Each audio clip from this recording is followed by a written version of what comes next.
Bueno, antes de comenzar, me presento. Soy Joseph Franco, estudiante de Ingeniería de Sistemas. Actualmente estoy cursando el quinto semestre y vivo en Valledupar, Cesar.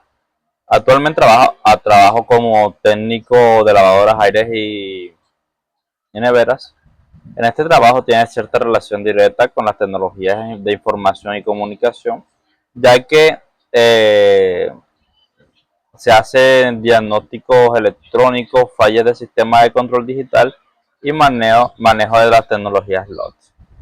Bueno, eh, pasaremos a explicarle la evolución histórica de las bases de datos. Las bases de datos han tenido una transformación significativa a lo largo del tiempo.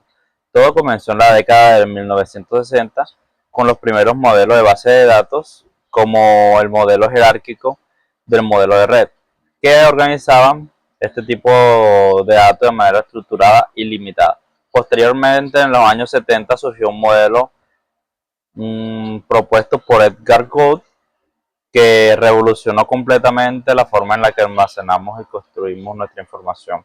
Este modelo introdujo conceptos fundamentales como tablas, filas, columnas, entre otras entidades. Con el paso de los años, nos especializamos en las últimas 2 décadas. Hemos visto surgimientos en base de datos en SQL, base de datos en la nube y sistemas distribuidos que se adaptan a necesidades actuales de grandes volúmenes de datos y procesamiento en tiempo real. Eh, Pasaremos a la cuarta diapositiva, conceptos seleccionados. En este caso yo escogí lenguaje de definición de datos, modelo de red y atributos con dominios atómicos. Esos fueron los que más me llamaron la atención y pasaré a explicarle más o menos uno por uno.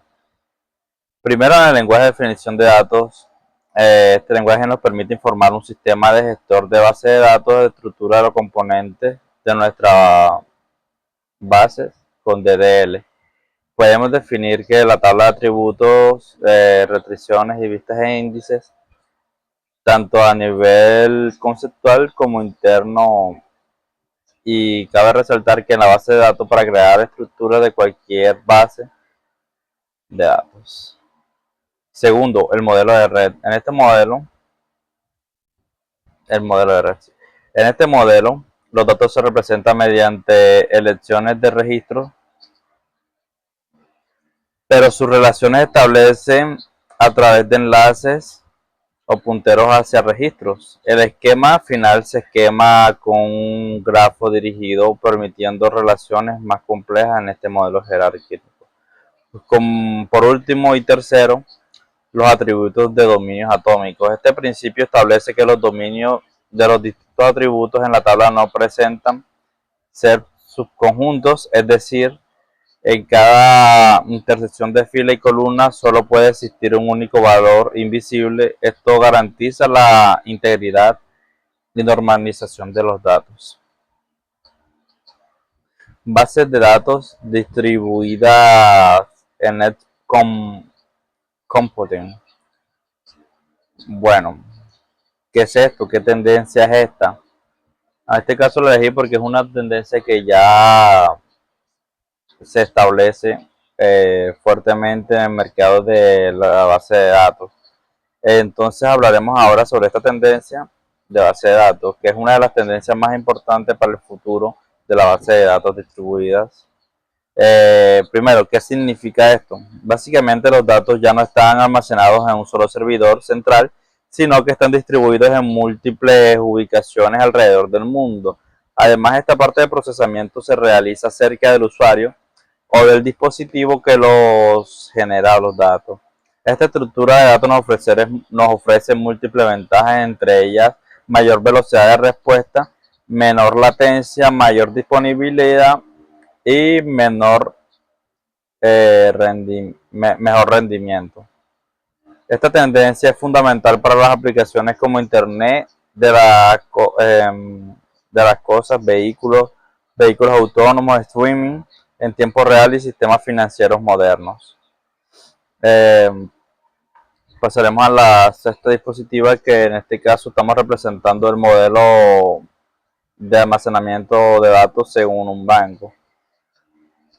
Bien, un banco utiliza una base de datos para almacenar y gestionar la información relacionada con sus clientes y operaciones financieras. La base de datos registra una información personal de los clientes, número de cuentas, saldos disponibles y movimientos como depósitos, retiros, transferencias y créditos.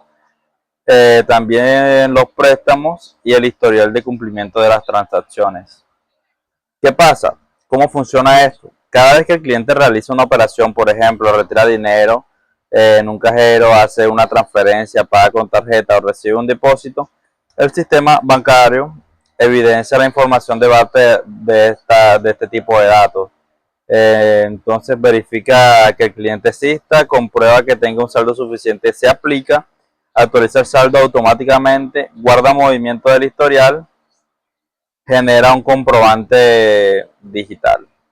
Todo esto ocurre en cuestión de segundos en tiempo real, garantizando la seguridad de cada uno de los usuarios y la disponibilidad inmediata de dicha información. Bueno, ya le daré las conclusiones con respecto a las bases de datos.